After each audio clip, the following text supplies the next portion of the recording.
week 2 provided us with very exciting games, highlighted by the Super Bowl rematch, which the Eagles won back in March. I'm not saying I'm against it. I'm just simply saying they won that game back in March when the league decided to not ban the Tush Push. You sound like Adam Schefter, who said the exact same thing, I believe, on Get Up Monday morning. Yes. But like that's one of the big talking points coming out of this is, oh, the Eagles are getting away with false starts. And I'm just like, well, you could have voted to get rid of the Tush Push, but you didn't. Okay. So before we get into the actual game itself, I, as the Eagles fan on this show, am going to acknowledge this is the game that's going to ban the brotherly shove.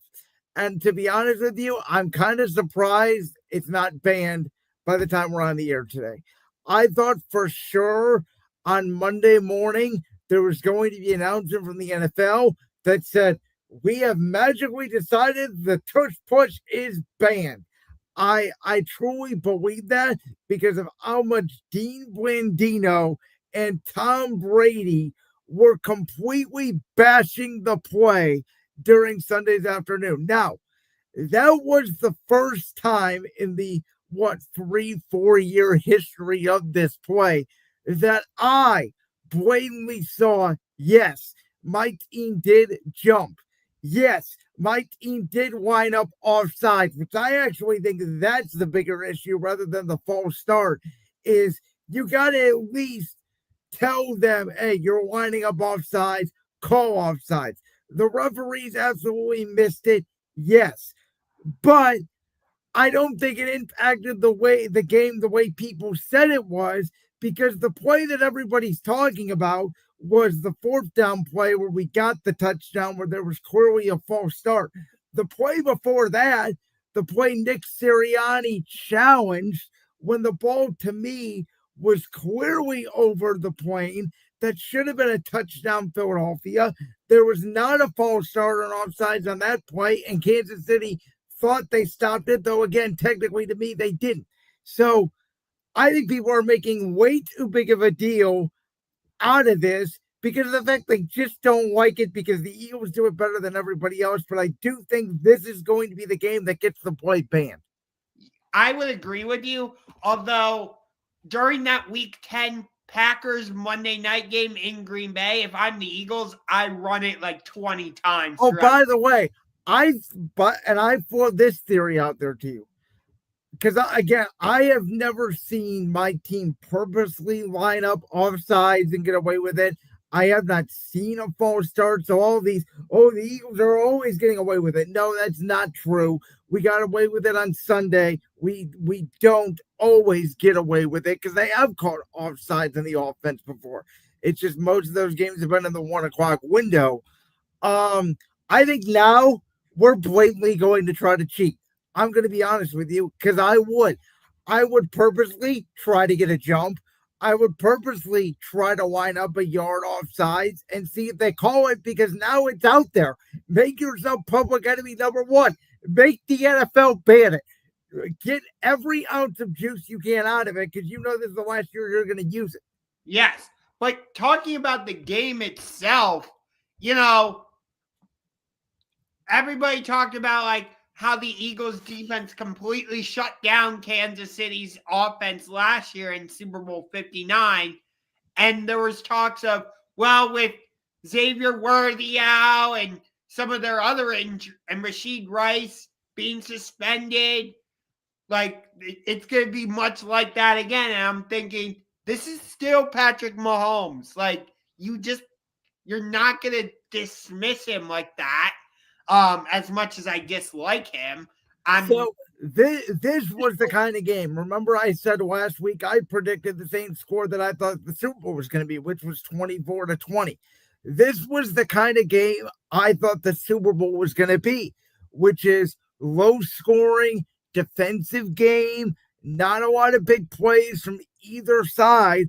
And I thought the Eagles' defensive line was going to do just enough to get the better of the Chiefs' offensive line. And ultimately, I actually think we saw what would have been Super Bowl 59 on Sunday, and it was in Kansas City. Yeah. But here's the thing. And we'll get to this later when we talk about the Chargers, is because the Chiefs are 0-2 and the Chargers are now 2-0, people are saying, oh, the Chargers are going to take this division away from Kansas City. And I'm like, are we really I just talked about this.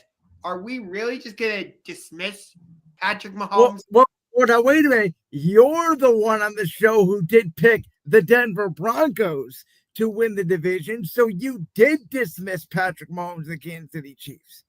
Yes, I did have Denver winning the division. You are correct.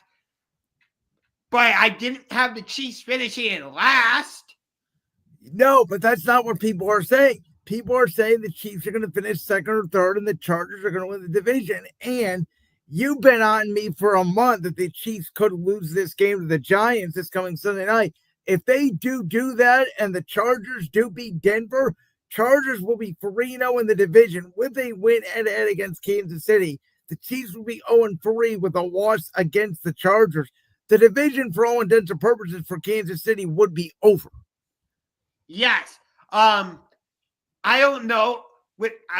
I'm most likely going to watch Chiefs Giants, but I would do it with the radio broadcast because Collinsworth drives me crazy when it comes to Mahomes. Well, here's a guy, Patrick Mahomes. This guy. I mean, he has an absolute love fest with Mahomes, and it's so annoying to listen to. Well, and of course, I think one of the most important aspects that people are not talking about this game was, I think you know what I'm talking about here, the conversation between Chiefs defensive lineman Chris Jones and Eagles quarterback Jalen Hurts on the final kneel down of the game. So Chris Jones allegedly says something along the lines of, you didn't even have 100 yards passing the game, which Jalen actually did. I believe he had 101 passing yards. And I thought it was about rushing. And no, it was about passing yards. He said, you didn't even have 100 yards. And Jalen said, we won the game, STFU, basically. Which, by the way, I love it from my quarterback. I've said it from day one. I don't care about the stats. I don't care about the fact that the backup quarterback for the Cleveland Browns has more passing touchdowns at this point in the season than the Philadelphia Eagles starting quarterback. I don't want him to be the backup quarterback anymore. I'm tired of Joe Flacco. We'll talk about it. But I don't care about that because the bottom line is my team wins games. And Jalen Hurts in his last 17 starts starting as the Eagles starting quarterback is 16-1. That's a full season. And maybe this Eagles team is like the Chiefs team last year, where it's like they play a bunch of close games. Their offense maybe isn't as good as it was a year ago, and they win. But I think people are forgetting, Josh, last year going into week 3, remember my team, without Devontae Smith or A.J. Brown, was down 3-0 in the fourth quarter against the 2-0 New Orleans Saints.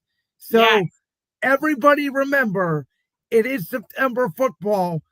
I'm happy we got the win. I think the offense is going to get better. I think they showed better signs on Sunday. And the schedules are going. I mean, they really gave us Dallas, the Chiefs, the Rams, Tampa, and Denver out of the gate. Yeah. By the way, I hate that the games against the Rams and Buccaneers are both at 1 o'clock. What are we doing? I'd much rather watch that than instead of Browns Lions. I'd much rather watch Buccaneers Eagles. But because of the way the NFL scheduled things, I can't do that. Go ahead. I'll let you go because for me, for Kansas City, it's about those receivers. I mean, they are handicapped without Xavier Worthy. Which I think is the bigger injury than the Rashid Rice suspension. Because I think if they had Worthy, they would be fine. Not having your two top receivers is a big deal, especially when, let's face it, Travis Kelce is now more known for being Taylor Swift's boyfriend than he is for being an elite football player. Well, fiance, but I get what you're saying. Yeah, which I bet 9 times out of 10 he makes that play late in the game. But let me ask you a question. The guy who gets the interception, how did he get? Yeah, he's a rookie safety out of Texas. Go on. I'm not trying to say he did anything wrong. How did he get run down by a freaking lineman? Because Josh Simmons is one of the fastest linemen. That's the guy the Chiefs drafted in the first round. He was sprinting flat out, and I don't think, and DK off the interception, believed he had a real chance to score, so I don't think he was running at full speed. And then by the time he realized that Simmons was there to make a touchdown-saving tackle. And then the next drive, Jalen Hurts obviously throws a perfect ball to Devontae Smith, who makes the catch. The ensuing brotherly shove controversy occurs. The Eagles are up 10. By the way, on that Devontae Smith catch that you're talking about, I think we're referring to the same play. I think that play should have gotten a flag, not on the Eagles or anything. But that wasn't the play where when Devontae got tackled, it was basically like a WWE style. Like, I didn't think that at all. I'll be honest with you. I thought it was a clean and legal tackle. I think we're talking about the same play. The one, it's on the driver to the interception. He throws it to Devontae down the right sideline. Devontae goes up and mauls the defender on a third down. Yes, and the defender basically throws him down.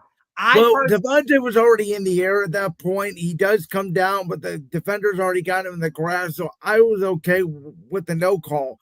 The point I was going to make was, at this point with the Chiefs, and this is what I overlooked personally when it came to Kansas City this year, because I did suspect a bigger year out of Kelce, but with this Chiefs offense, if they're down by double digits currently, the way they are built, without Worthy and without Rice, again, Tyquan Thornton made one good play in the end zone that got him back in the ball game, but honestly, they don't have any explosion on offense.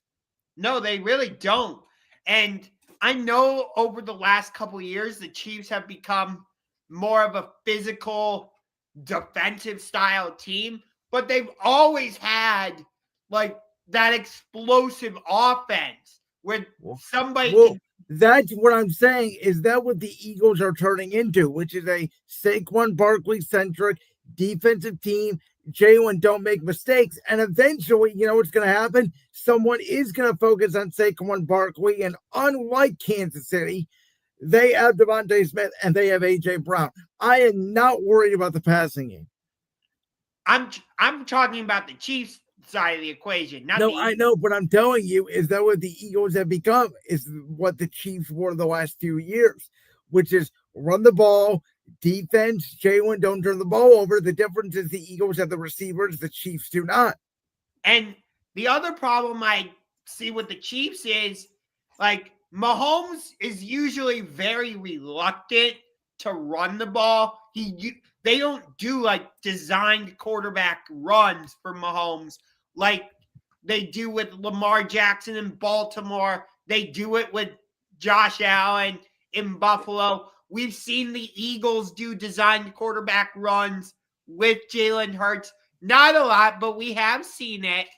With Kansas City, they don't really do that with Mahomes. And they're doing it this year because they have to, because they can't run the ball.